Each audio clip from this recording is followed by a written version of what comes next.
Usain Bolt Virat Kohli பத்தி என்ன சொன்னார்னு தெரியுமா? உசைன் போல்ட் உலகத்திலேயே அதிவேகமான மனிதர்னு சொல்லி எல்லாருக்குமே தெரியும். ஒலிம்பிக்ல 8 தங்க பதக்கங்களை அவர் அடிச்சிருந்திருக்காரு. அவருக்கும் கிரிக்கெட்டுக்கும் எக்கச்சக்க தொடர்புகள் இருக்கு. உசைன் போல்ட் வெஸ்ட் இண்டீஸ் நாடுகளில் ஒன்றான ஜமைக்காவை சேர்ந்தவர். ஜமைக்கால வளர்ந்ததாலேயே சின்ன வயசுல அதிகமா கிரிக்கெட் விளையாடிட்டும் கிரிக்கெட்டை பார்த்தும் தான் இவர் வளர்ந்திருக்காரு. இவருடைய அப்பா மிக தீவிரமான கிரிக்கெட் ஃபேன். சின்ன வயசுல அப்பா கூட சேர்ந்து தான் மேட்ச் பார்த்திருக்காரு. அப்படி பார்க்கும்போது வசீம் அக்ரம், கட்னி வால்ஸ், கட்லி ஆம்ரோஸ் இவங்க எல்லாரும் தான் இவருக்கு பிடிக்குமாமா. அதனால சின்ன வயசுல அதிகமா பேட்ஸ்மேனா இருக்கிறத விட பவுலரா இருக்கிறது தான் இவருக்கு பிடிக்குமாமா. சாதாரண பவுலர் இல்லங்க, கிறிஸ் கெயிலுடைய விக்கெட்டை இவர் தூக்கி இருந்திருக்காரு. 2008 ஒலிம்பிக்ல கலக்கினதுக்கு பிறகு 2009 மேற்கிந்திய தீவுகள் மாணவர்களுக்கிடையே ஸ்போர்ட்ஸ் மேல அதிக ஆர்வம் கொண்டு வரணும் அப்படிங்கிறதுக்காக ஒரு ஃப்ரெண்ட்லி மேட்ச் நடத்தினாங்க. அந்த மேட்ச்ல கிறிஸ் கெயிலும் உசைன் போல்ட்டும் எதிரெதிர் அணியில ஆடினாங்க. அந்த மேட்ச்ல தான் போல்ட் கிறிஸ் கெயிலுடைய விக்கெட்டை தூக்கி இருந்திருப்பாரு. அதுக்கப்புறம் இன்னும் சில ஃப்ரெண்ட்லி மேட்சஸ் ஆடி இருப்பாரு. அதை பார்த்து ஷேன் வார்னே 2012ஆம் ஆண்டு நீங்க பிபிஎல் வந்து ஒரு சீசன் விளையாடுங்க அப்படின்னு சொல்லி கூப்பிட்டு இருந்திருப்பாரு. மெல்பர்ன் டீமுக்காக ஆடுங்க அப்படின்னு சொல்லியிருப்பாங்க.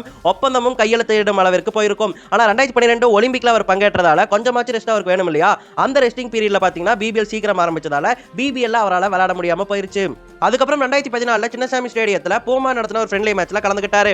அந்த மேட்ச்ல யுவராஜ் சிங் டீமுக்கும் யுவரோட டீமுக்கும் போட்டி நடந்துச்சு. யுவரோட டீம்ல ஹர்பஜன் சிங் இருந்தாரு. யுவராஜ் சிங் டீம்ல ஜகீர் கான் இருந்தாரு. இந்த ஃப்ரெண்ட்லி மேட்ச் ஆனது நல்லா தான் நடந்துருந்துச்சு. அதுல கடைசி பால்ல 6 அடிச்சு யுவராஜ் சிங் டீமை தோக்கடிச்சிருந்திருப்பாரு உசைன் போல்ட். அதுக்கு பழி வாங்கும் விதமா யுவராஜ் சிங் ரன்னிங் ரேஸ் அப்போ உசைன் போல்ட் கிட்ட ஃபன் பண்ணி உசைன் போல்ட்டையே ஜெயிச்சிருந்திருப்பாரு. இப்படியாக அந்த ப்ரொமோஷனல் ஈவென்ட் நடந்து முடிஞ்சு. அதுக்கப்புறம் 2024 அமெரிக்க நாடுகளில் கிரிக்கெட்டை பிரபலப்படுத்துறதுக்காக அங்க வேர்ல்டு கப் ஐசிசி நடத்தியிருந்தாங்க இல்லையா?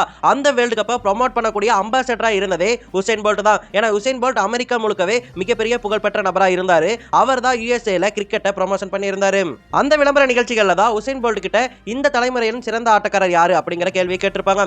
அதுக்கு விராட் கோலி தான் எல்லாரையும் விட தனித்துவமான ஆட்டக்காரர் அப்படின்னு சொல்லிட்டு உசைன் போல்ட் பதில கொடுத்திருந்திருப்பாரு. உசைன் போல்ட்டுடைய ஃப்ரெண்ட்லி மேட்ச் எல்லாம் பாத்தீங்கன்னா அவருடைய பேட்சிங் எல்லாம் அப்படியே ஆண்ட்ரே ரசல் மாதிரியா இருக்கும். அவர் ஓட்டப்பந்தயத்துக்கு போறதுக்கு பதிலாக கிரிக்கெட்டுக்கு வந்திருந்தாருன்னு சொன்னா செமையா ஆடி இருந்திருப்பாரு.